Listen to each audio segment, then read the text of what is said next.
Hello, everybody, and welcome to the Real Life, Real Kitchen podcast. This is a podcast for curious mums who are looking for a better way in this crazy modern world in which we're living. This week, I have the wonderful Sarah Woodward, who is a divorce coach. We live in times where, alas, alack, it's about 50% of marriages, isn't it, Sarah? Or maybe 40 2% in the UK. Yeah, 42% in the UK of marriages, sadly, end in divorce. So I've brought Sarah on because this is might be directly affecting some of the listeners, but I don't think there's a family in the land who doesn't know of others who have gone through this. So one of the reasons I've asked Sarah to come on is just to have a chat about how divorce kind of comes about, how to survive it, if that's something that you're going through or have gone through, tips for prevention. I just have a lot of questions, but I'm going to start with Sarah. Sarah, tell us a bit about your background and how it is that you came to be specifically a divorce coach? Because I think people are familiar with life coaches or mentors and things, but a divorce coach sounds quite niche. How has this come about? Yeah. So first of all, I support people through the practical and emotional challenges of their breakup and divorce. My background is I'm actually a chartered accountant. I trained with Price Waterhouse, and I worked in Sony Electronics for 15 years, sort of managing and leading teams. And the part of my job that I always loved was coaching people and seeing them develop and leading them. That's where I got the most satisfaction from. And even though I loved my job, I always felt there was something missing and I didn't know what I was supposed to be doing. And alongside that, when I was at Sony, I went through my own divorce, 2003. Yeah. So a long time ago now. And I was completely blindsided by it. I didn't see it coming. And I really struggled to move on. I had lots of therapy. But in hindsight, I was just going week after week, going over the same thing, which was just keeping me stuck. And we can talk a bit more about that. When I left Sony, I qualified as a coach, a life and business coach, and I didn't know what to coach in. And then I found out in 2019, I found out about divorce coaching. And I was one of the first to get accredited in the UK. And as soon as I heard about it, I didn't even know it existed before then. I was like, that is what I'm supposed to be doing, because I knew it would have made so much difference to me when I was going through my own divorce if I'd had that expert, specific and tailored support and advice, really. And it just feels like I've found my purpose now, my passion. I think that's really... That is a bit of a theme that I keeps on popping up in this podcast, but actually how from personal suffering there can be so much purpose and service can come of it. Absolutely. And that's what the research shows as well, because I'm actually a positive psychology coach as well, which is the science of happiness and well-being and helping people flourish in life. And the research shows that as long as we have a growth mindset, that from the challenges we face in life, there are always silver linings and opportunities that come from it, even though you can't see it when you're in the midst of it. Some good will come from it. Can you define for me what is a growth mindset? What does that? Yes. Yeah. So again, that's another term for from positive psychology. So that's kind of a person who thinks that they can always improve and they can learn things and they're prepared to develop, as opposed to someone who's got a fixed mindset who just kind of would think, well, this is just how life is. I can't do anything about it. This is my lot. So yes, very, very different. One is much more kind of empowered and positive, and one is kind of more stagnant and doesn't take responsibility. Yeah, and sort of says, "Oh, a little bit woe is me, bit victim-y." Yeah. But a question, with that, I presume that there is an inclination to be your temperament. You're sort of more of a positive, uplifted person, or a bit more melancholic.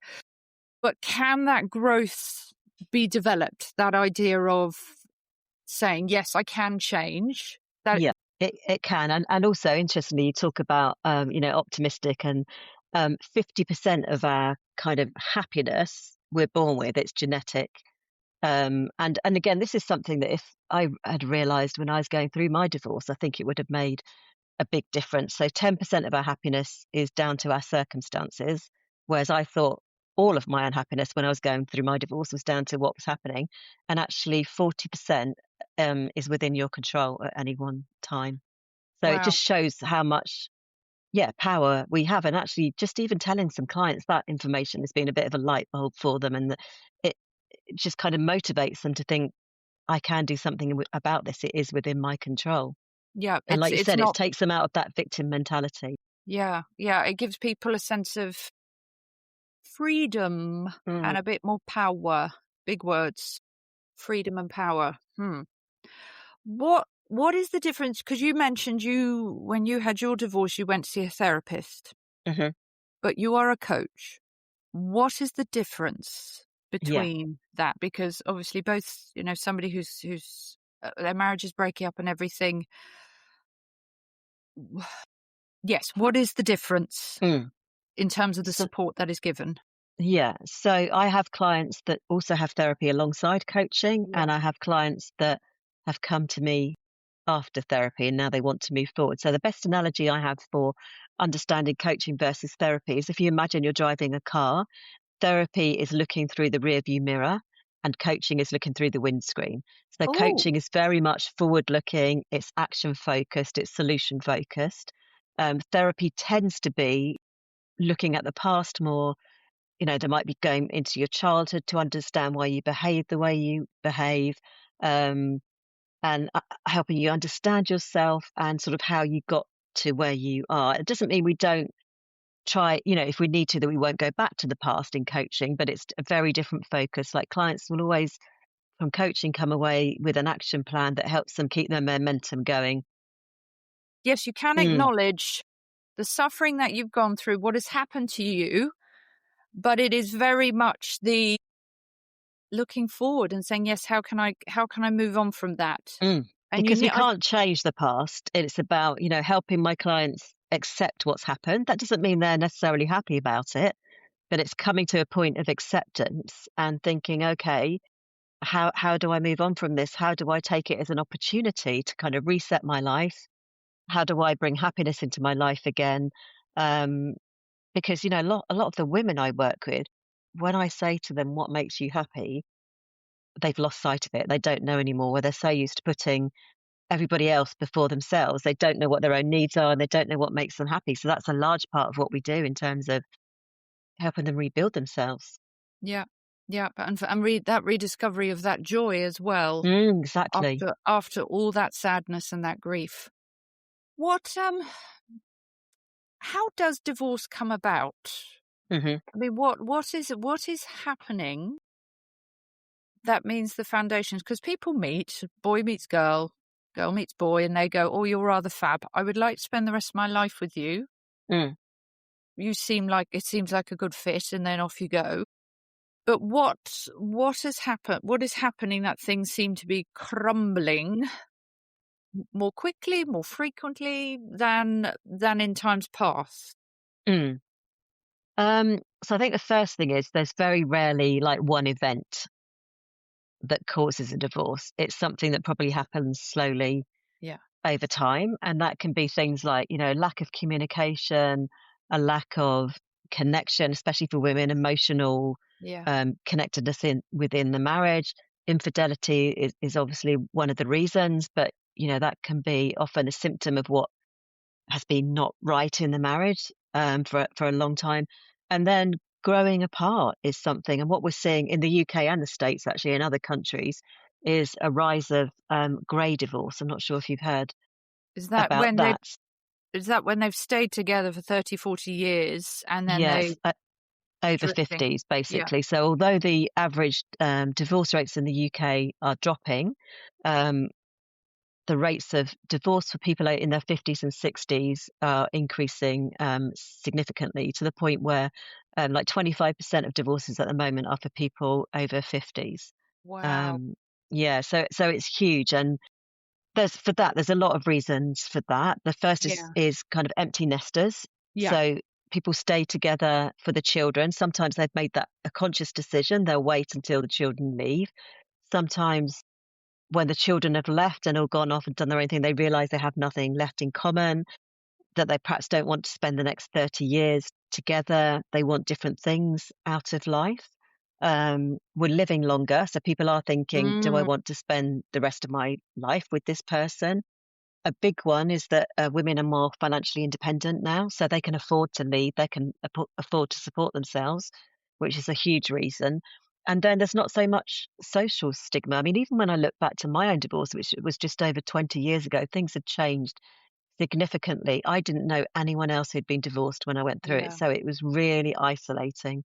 I had no one to talk to that had been through it that actually got it. Um, and that makes a huge difference. You know, some of my clients say to me, just being validated and understood, it is a huge thing for them. It's Mm, I'm going to come back to the grey divorce because I don't know. The thing is, women we're kind of good with a network. We can go out and be it if we're working or we can join communities. We tend to be quite good at having a network, and hmm widows generally do better than widowers, which makes me think you've got a whole heap of divorced chaps in their 50s and 60s who have been amalgamated into a family social network that has gone. What is happening to these chaps? I mean, yes, you're going to get extroverts, sure, mm, but generally they're sort of not. What mm. what does it mean And for them? a lot of them will end up in other relationships. Okay. And it's really interesting what you say about women and their networks. The research on friendships show that women's friendships are based much more on emotional connection Yeah. than men's are. And men can have really good friendships, but they will all be kind of surface level in terms of the conversations they Yeah. have. You know, what's happening with football. They won't even know anything about what's really going on in the other person's life. So it's Mhm. very true that women have much more of a support network. And a lot of the women that I work with, and again, what we're seeing, the patterns are that women in particular, are choosing to be on their own, and Yeah. they're not going to compromise just to be in another relationship. But I think I Yeah. read something in the Times a few weeks ago that was saying the rate of marriage for men over 65 is much higher than the rate of marriage for men in their 20s and Yeah. 30s. So Are a lot of them are getting married again. are they marrying someone younger? Do we know Didn't what's No, it didn't go no. into that. Okay. No, No. to perhaps look into that a bit more. No, no, it's really what's interesting, and I'm going to come back to the widows and the widowers. Having Mm, said the widows do very well as you can. It's lost your husband. But I also have noticed a bit of a pattern that with a widower, or that the chaps will sort of in some ways bounce back, and within a year or two, if they're going to get married, that's usually they've found someone mm, quite quickly, whereas a mhm, widow is mhm, usually quite content. mhm. So it sounds like the divorce has a Yeah. similar psychology to it, which brings me on to this sounds a lot like grief. Mhm. Sounds like And a death. it is exactly the same process. And divorce is the second most stressful thing you can go through in life, second only to the death of a loved one. But you go through all the same stages. And I think it's really important for people going through a breakup or divorce to understand that. And, you know, it's something that I certainly talk through in my coaching sessions so they can understand where they are in the process and actually what's going on with them so they could be much more compassionate Mm, with themselves. So, you know, the process that you go through is first of all, if it wasn't your decision, you go through shock and denial. yeah. And that's like, I can't believe this is happening to me. You kind of bury your head in the sand a bit. And I certainly did that. Um, and it's like your brain just gives you as much as you can cope with at that time. Um, and then you go into an anger stage where obviously a heightened emotion. You can be angry at your partner or at yourself, and you can find that your anger might come out at things that aren't even related to it. You know, it just erupts. Then there's the bargaining, where you might perhaps be trying to get the marriage back on track, win your partner back. That's when you see people, go to the gym and trying to lose weight, all Hmm. those kind of things. And then there's depression, which is obviously low mood, and then there's acceptance. Um, and what the important thing to understand is it's not a linear process. There's no set time for it, and you bounce Hmm. between the stages as well. So, for example, you could have reached the stage of acceptance, but then maybe your ex, you find out they found someone else, and you Hmm. could be back into depression or anger. Yeah. So, and you can be in more than one of those stages in a single day as well. Yeah. Yeah. It make again. I'm sort of making the comparison with with death and the loss of a loved one. You're sort of pootling along, minding your own business, and then you'll see something that reminds you. And it's like Yeah. I think of it like a sort of really painful crochet hook, just goes and grabs Mm-hmm. you, and Mm-hmm. and Yeah. you're back there again, Yeah. and you're back there again. So, and there is no, and you're saying there isn't. It's not like give yourself a year. No, I mean, Again, there's there is definitely some research. And some research says, it can take at least 3.5 years, and that was certainly the case with me. So again, it really does. It varies. It varies on depending on how strong your relationship was, how long you were together, and other factors yeah. influence it as well. But I think, that if people try and rush it and distract themselves, then they don't heal properly, and that's when it comes back to bite you later. Yeah, very much so. Again, I make the comparison with a death. You just kind Mm, of, I'm fine, crack on, everything's all right, and then it all comes yeah, tumbling out at a later yeah. date. Yeah, yeah. Gosh. Now, with you're also, we were talking just before the podcast began. So people will come to you, and you are helping them with the kind of the practical and looking forward. Hmm. But you also are working with the divorce lawyers. Now, is that you Mm. are working in tandem with them, or the client has you says, I just want to work with you, Sarah, and the lawyer side is separate and I'll tell you what's going on, or you're communicating with lawyers? What does that triangle look Mm. like? So it's funny. I had this conversation with a solicitor this morning, actually, and I'm very much more of a collaborative approach. Hmm. Um, It doesn't happen so much at the moment. It's done in isolation. Like obviously my clients will tell me what's going on. They'll send me copies of correspondence and things. I would much rather that basically the client had their support team in place at the start, which I Yeah, always say is a solicitor, a divorce coach, and financial planner as well to yeah, help with the numbers. yeah, Um, and kind of you set out the strategy at the start. But then yeah, so I refer to solicitors and they refer to me. I have like trusted professionals that I use. I have a lot of them, so I always match them up with kind of personality yeah, and um like the intricacies of their case, what kind of solicitor they need, because the solicitor will set the tone of your divorce as well. So I yeah, always advise clients to think about that very carefully from the start, and also to find someone that they really trust and they feel comfortable with, because it's very overwhelming. They're at one of the most vulnerable times in their life, so mm, they need to feel really safe, and trust that person. yeah, yeah, very much so. And if you've got children in the mix and you're trying Yeah, just to keep the day yeah, to day running, that is a massive element to it. I mm, think your observation about the temperaments, finding that complementarity with the temperament is really mm, important, because if you've got somebody who just wants bish bash bosh, I want the clarity, let's get on with it, and then you have a sort of slightly fluffy, warm mhm, solicitor, that's not going to work, and vice versa as well. mm, Somebody who needs the fluffiness and they're getting the bish mm. bash bosh, that's going to be a huge clash, and it's just going to add to the stress. Yeah, and it's also whether you have a solicitor that's um, wants to find a resolution that works for both of them, or whether you've got a solicitor at the other end of the scale who's very much a litigator, prefers to go Mm. to court, quite aggressive approach, and that can really set the tone. Gosh, that would be that's a Mm, that's a terrifying thing, mm, having to go. I mean, are the vast majority of, again, I'm just presuming, majority of divorces, are they sort of quietly handled between solicitors? There isn't the need to go to court and sort of bash it out. I haven't got the exact numbers, but what we are seeing is that even though the divorce rate is falling, the sort of the more high conflict ones are going Yeah.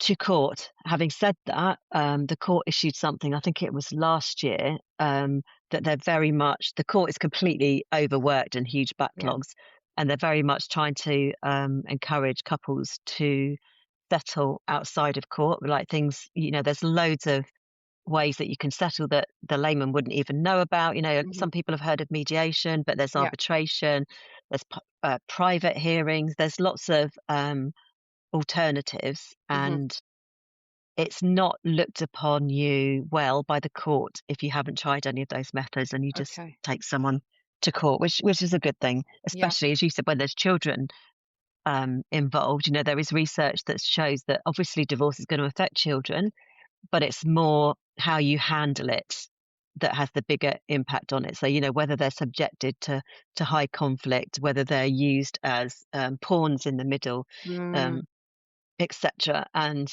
you know, it's not always best for the parents to stay together for the children. If it's, obviously if it's an abusive relationship, it Yeah, yeah, definitely yeah. isn't.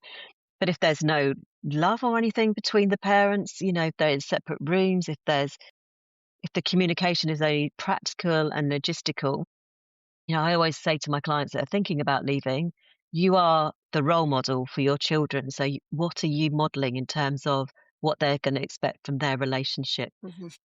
going forward? And I think a really powerful question is, how would you feel if your child was in a similar relationship that you're in now? And that's Yeah. a really powerful question to ask yourself, because it isn't always the right thing to stay for the children.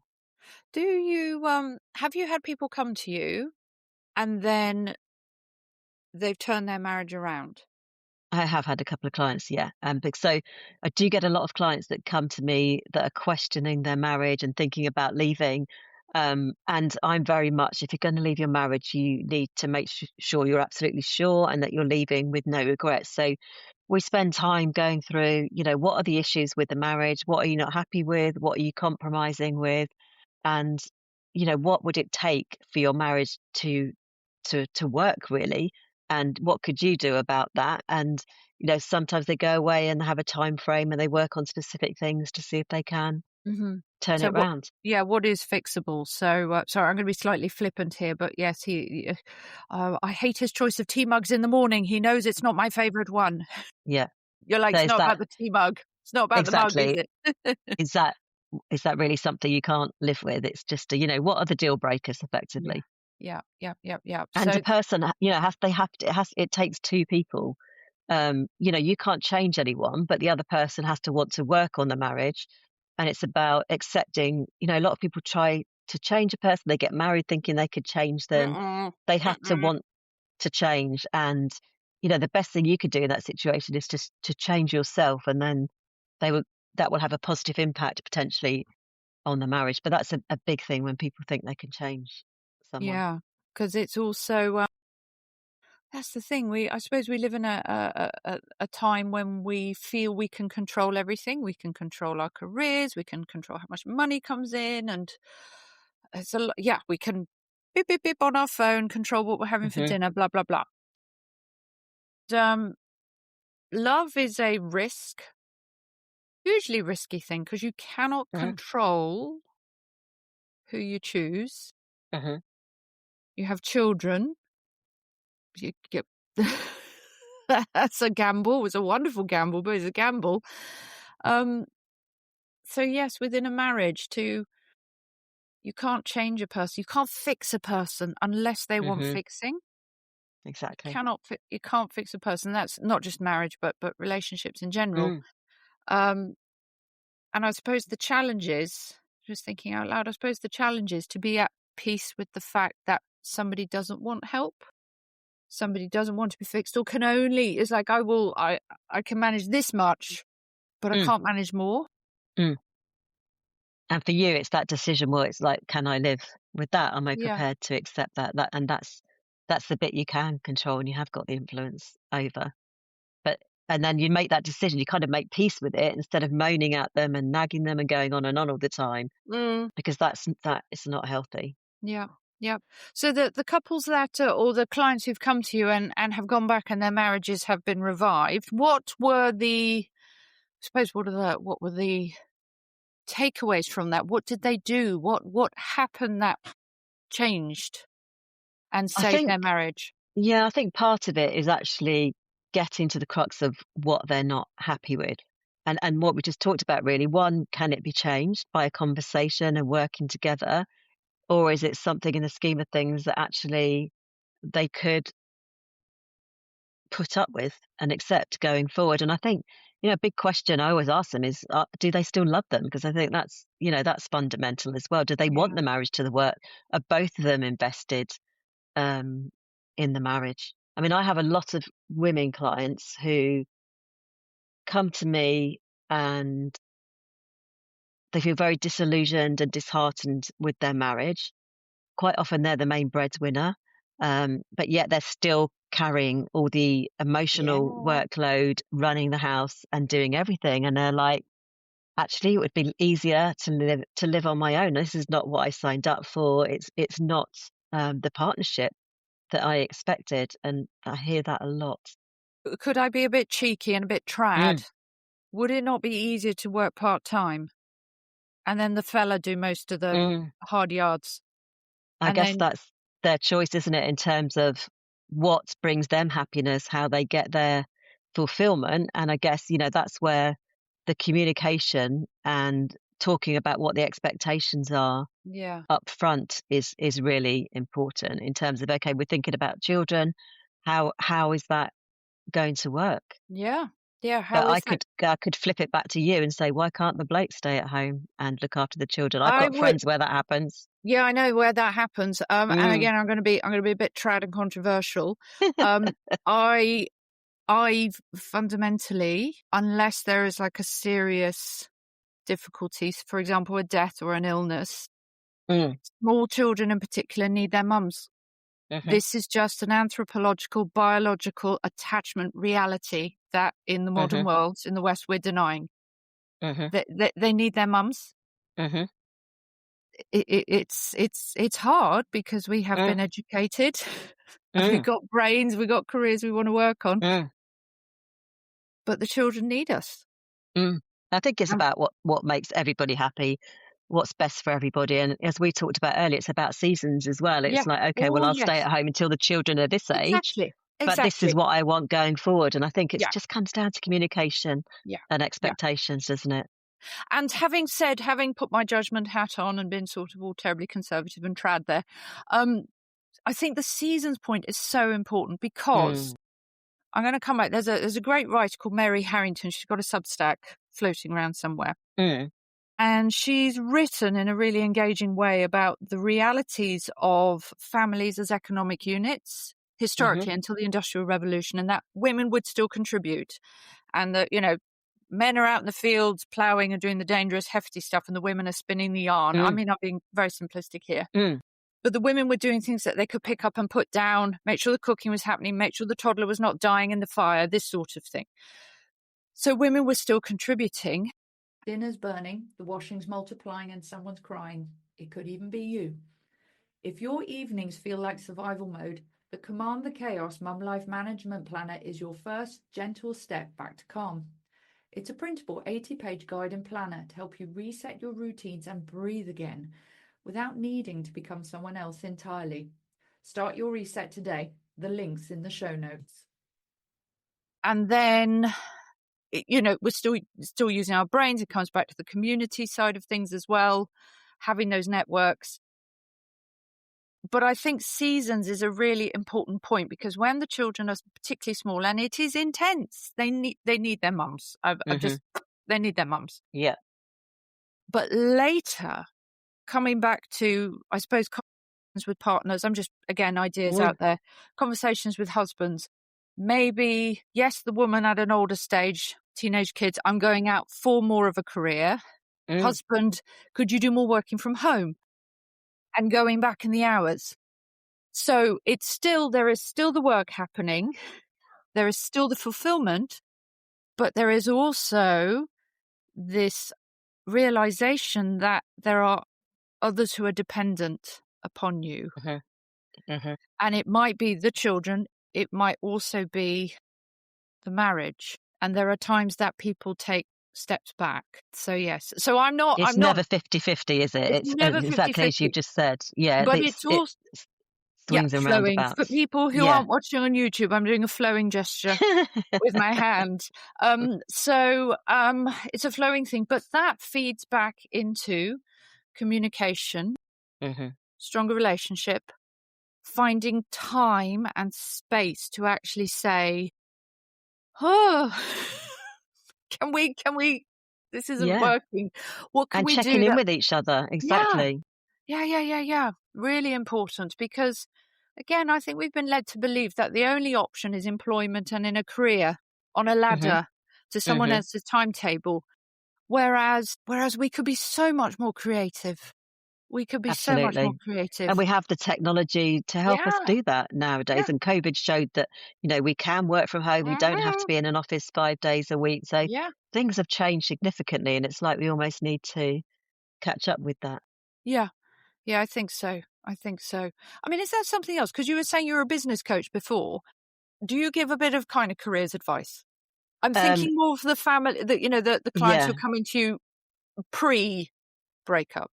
Actually, maybe even um, post. Post. more Yeah. post. So, I've not ever done business coaching, I'm trained in it, but, yeah, I have done coaching because, I mean, that's the thing about coaching, you never know what's going to come up, and that's why I have a breadth of qualifications as well as the depth in terms of divorce coaching, because it's rarely just about divorce. It is, maybe the woman has stayed at home and looked after the children, but now she's going to have to go out and earn a living. And we do look about, so things like that do come up quite regularly. And yeah, I love And there's that part of it because yeah, I was just going to say, and there's going to be a confidence element to that because if you've been at home and you're massive. like, I'm an absolute superstar at all the wiping and the cuddles and Yeah. the book reading and getting the school run done, which, if you pull it apart and actually look at the skills involved, Hmm. huge. Well, You that's what know, I I've was going to been say. There's lots of transferable skills. huge. I've So it's been, helping them identify that. exactly. And because we have had a few decades of, oh, you're just at home, denigration of the domestic, Hmm. that's really And I hear powerful. It is, and I hear that a lot in terms of if I have female clients and their husband has been their main breadwinner, he's like, "You're not touching my pension. I've worked for that." Wow. And there's no recognition of what the wife has done in terms of Oh, staying at home, giving up their career, and bringing up the children. It's really common. You're not touching my pension because I've wow. worked for that, and no recognition of the part that they've played in it that's helped the man have the career and the children. That's excuse my language, listeners, that's a really prickish thing to do. Yeah, That's it is. really oh, um, uh, and it shows that there is not an attitude of it being a team or a collaboration, Exactly. that you're not building something together, that you're Yeah. creating a legacy, a Hmm. building block of civilization, if you will, if children Mm, are a mm. part of it. Wow, And that's when you just look at it like that, it's hardly surprising that the marriage hasn't worked because, as you yeah, said, where's that that's team stunning. approach, that partnership that we're building this together, and the recognition that actually I couldn't have done this without you. Whoa. Oh, I'm a little bit, I mean, in some ways not surprised, yet at the same time to hear you say that, Mm, it's a sucker punch, isn't it? Absolute yeah. sucker punch. Oy, And oy, oy. I can't remember the statistics, but it's a really high number of women that don't get the financial settlement they should because they Yeah. don't bring pensions into account. Wow. And it's one of the biggest assets, often the Yeah, biggest asset yeah, in the marital pot. Sometimes it's worth more than the family home, yeah, and yeah. they don't bring it into the equation. Wow. Why is that? Is that just because of the legal setup around it, or what's Sometimes it's lack of knowledge. A lot of the time, it is the husband saying, "Well, you can have the house, but you're not touching my pension." And they almost get rushed or bullied into making a decision. They want it over quickly. That it's oh, so lots of reasons, and it's maybe they don't more have the right support. Sorry, go on. it's not that legally a No, spouse can't no, access the no. pension. It's more that No. that not thinking about it and it gets rushed over, and by the time it's Yeah, done and dusted, you go, "Oh, hang on. yeah. Ah, But I okay, mean, if they okay. had good legal advice, then there's full financial disclosure, which would include all the pensions, the value of the Yeah, house, etc. yeah, It's definitely not a legal thing. I mean, what happens when you go to divorce, the start point is a 50-50 split, and then it's according to needs going forward. But everything is effectively goes into the marital pot. yeah, yeah, yeah, but you gotta have the right advice. Mm, Ah, yeah, it was interesting. I remember years ago, there was a lady I knew whose, husband just, again, left her out of the blue, and she was left with mm, small children, and the next day, she still had to go into work. She yeah, started going to work at the yeah, school, was obviously in pieces. The headmistress is like, "Come talk to me," and this lady told the headmistress what had happened. The headmistress said, "You are going to a divorce solicitor today. Today. mm, Because if you leave it, you will get less." Because she said, "It happened to me. If you leave it, you're gonna get less and less and less. If you go yeah, today, you'll get like 80%. Um, hmm, and if you're meant to reconcile in the future, fine, deal with that then. But for now, mm, you've got to protect yourself and the children. exactly. Go now and do Yeah, that." Now, as a practicing Catholic, oh, but at the same time, I'm like, yes, you have to yeah, protect yourself. If you've got somebody who's just totally reneged on their responsibilities, mm, yeah. yeah, It's it's it's really hard. yeah, really hard, really hard. How do you, in these sorts of instances, with the experience you've had, what are kind of the best ways to protect the children? Because Mm, this is just rubbish for children, mm, be they, I mean, obviously when they're small, but coming back to the grey divorce, that's mm. going to be a shock for the grown up kids as well. Exactly. It still Uh, impacts adults. Yeah. shall we do, let's do two bits. Let's go to, for the smaller children, let's say, 16 and under. What have you seen that has made for the most successful breakdown of a family? I'm not quite sure how Mm, to mm. have the words for It's it. it's putting the children at the forefront of Yeah, all your decisions. It's as simple, doesn't mean it's easy, but it's yeah, as simple as that. The children have to come first, and all your decisions are led by that. For example, is it better for the children to stay in the family home yeah. if that's possible? It's making sure they have contact with both parents. It's never um, talking badly of the other parent in front Mhm, of them. It's never making them feel like they have to choose one parent over the mm, other. It's sending them off to the other parent and being excited for them and asking them what they yeah, got up to, when they yeah, got back. It's not sending messages via the children and using them as pawn. So it is everything is done with the children yeah, at the center of all your yeah, decisions and all your behavior. yeah, yeah. Which, to be honest, if we flip society around full stop and children were at the centre, what a Yeah. very different world we would be living Yeah. in, Sarah. Yeah. I think Yeah. you've hit on a universal truth there, I feel. So that's the younger ones. I mean, your older ones, when your parents that you thought were rock solid 35, 40 years marriage, and then they Mm. go, actually, Yeah. Nigel and Maureen are divorcing. And then It's you've still a got, shock, isn't it? yeah, what, how does one sort of Yeah, I manage? guess it's difficult for the parents, really. I mean, obviously they can reassure them again, try not to involve them in the conflict even because that they feel they have to choose one over the other. Yeah, And that's getting them support if they need it, if they need therapy or anything. And I kind of with my clients, I always try and help them to look long term. And it's like your children are going to get married, you're going to have grandchildren.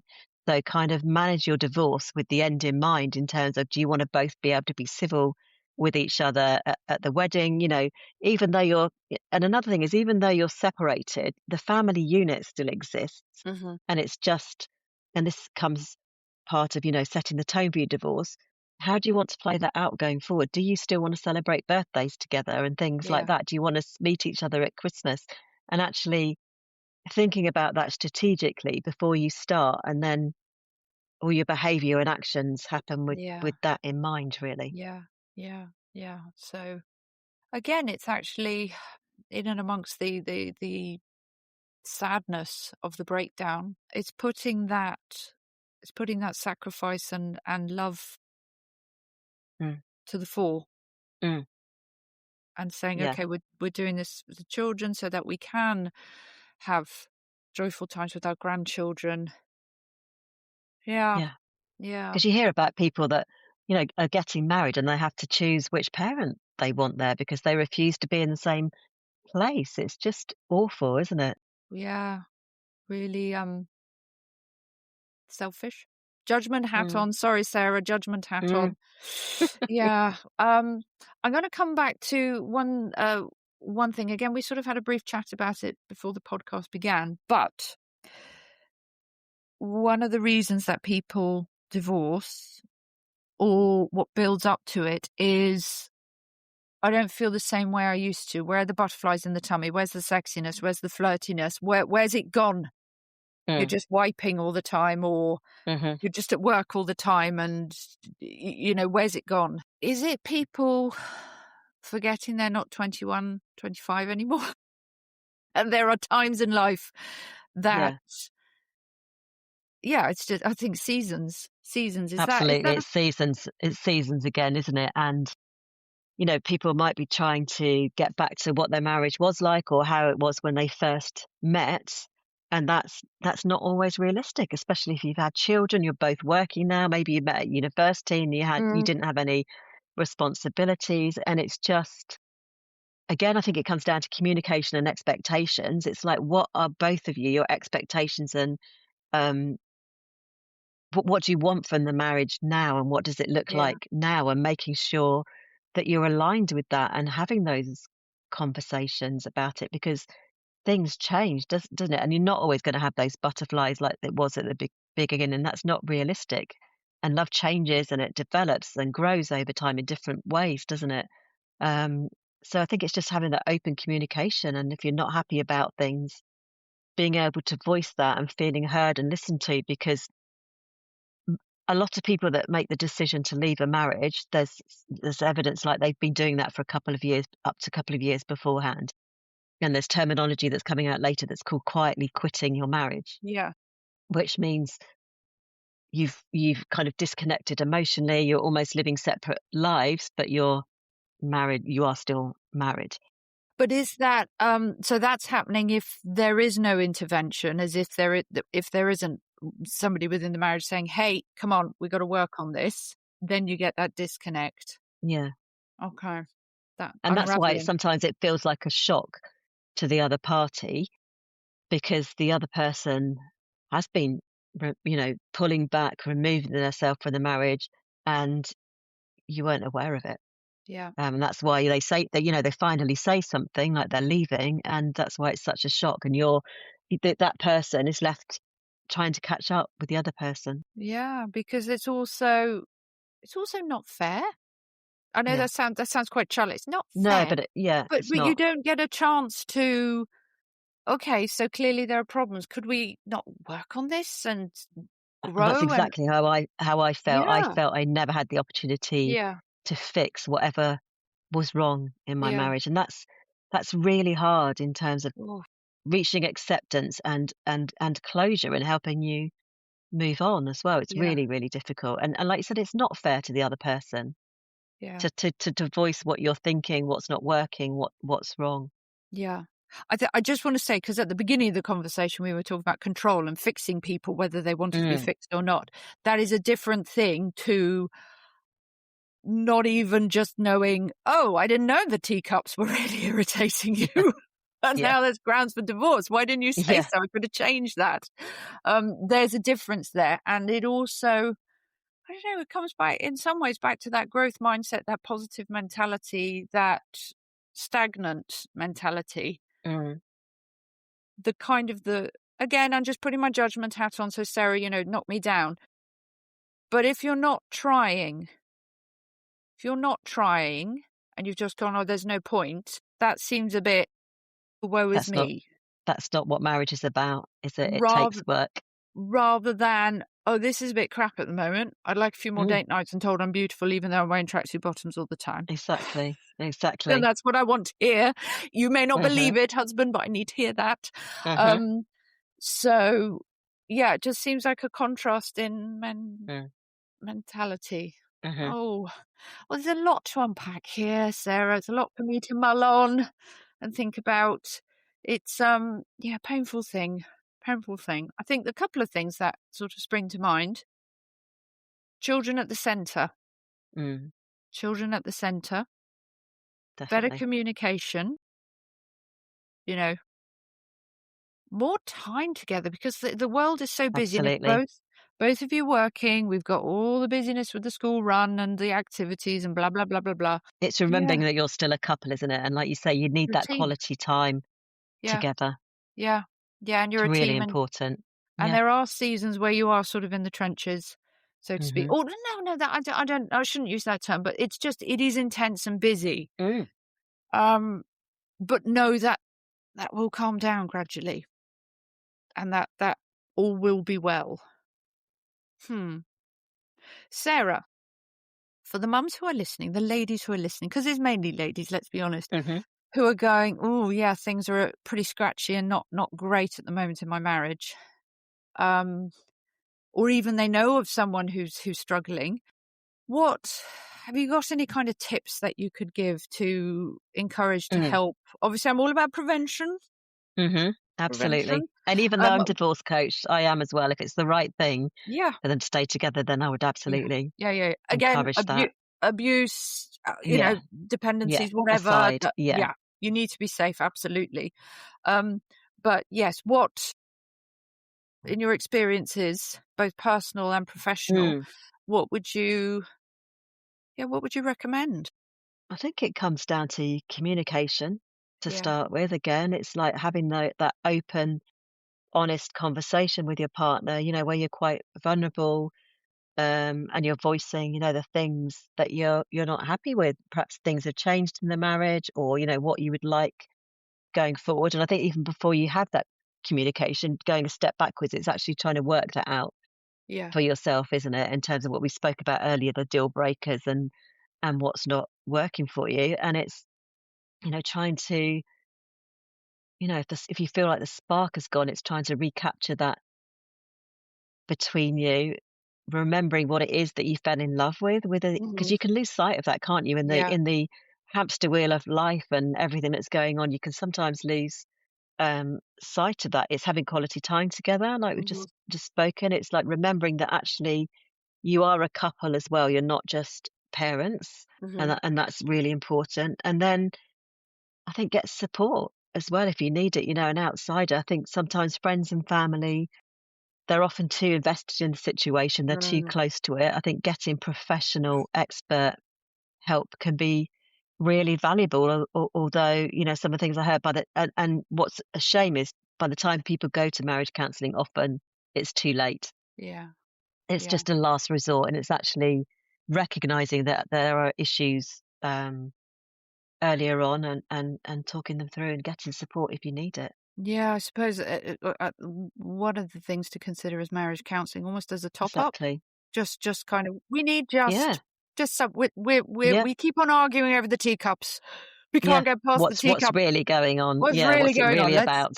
yes, it's not about the teacups. So, yeah, to look at that as again, it's having that sort of team, Mm, trying your best to go together as a team. And coming back to the spending time together and the busyness of life is finding again, I'm going to throw this out there, but it is finding the courage to say no to things. and We don't, boundaries, yeah. yeah, as also, do you know what? We don't need to be doing all the school parties every weekend. Mhm, We don't have to be doing so many activities at the moment. Maybe I cut down to 4 days a week, mhm. either side, man or woman, Yeah, whatever. That's just so that we have a chance to pause and reflect because we need that time and it's or a day off. recognizing that before it's too late. Yeah. Yeah. Yeah. And just having that time together. Yep. Hmm. Sarah, thank you. Thank Been you. great to speak to you. Thank It you. has. Where can people find more? They've gone, Sarah, she's the woman I need to talk to. I So want my to read website more. is sarah-woodward.com. I'm on Instagram as a divorce coach, and on LinkedIn. Yeah, And I also have a free resource, Make Divorce the Best Thing to Ever Happen to You. Uh, even though when you're in the midst of it, it's very difficult to imagine that. But I do believe, coming back to the growth mindset and everything, it's within your control and there will be some good to come out of it as well. yeah. This too shall pass. Yeah, This that's a too shall really pass. strong saying that I quite Yeah. often say. It's just a Mm-hmm. moment in time. It doesn't mean it's Yeah. always going to be like that. And that can Yeah. just help kind of center you sometimes, can't it? And Yeah. just help you pause and think, okay, to get it into perspective. Yeah. Yeah. No, that's powerful. Thank you, Sarah. On that You're note, welcome. I shall say goodbye. And for anybody who's listening, please like, share, subscribe. If you're on YouTube, can you hit the notification button, please? And leave a review on Apple Podcasts. Let's get the word out there. Thank you so much, Sarah. Have a Thanks so lovely day much. to all the listeners Bye. as well. Bye bye. Love the podcast and want to help keep the kettle on?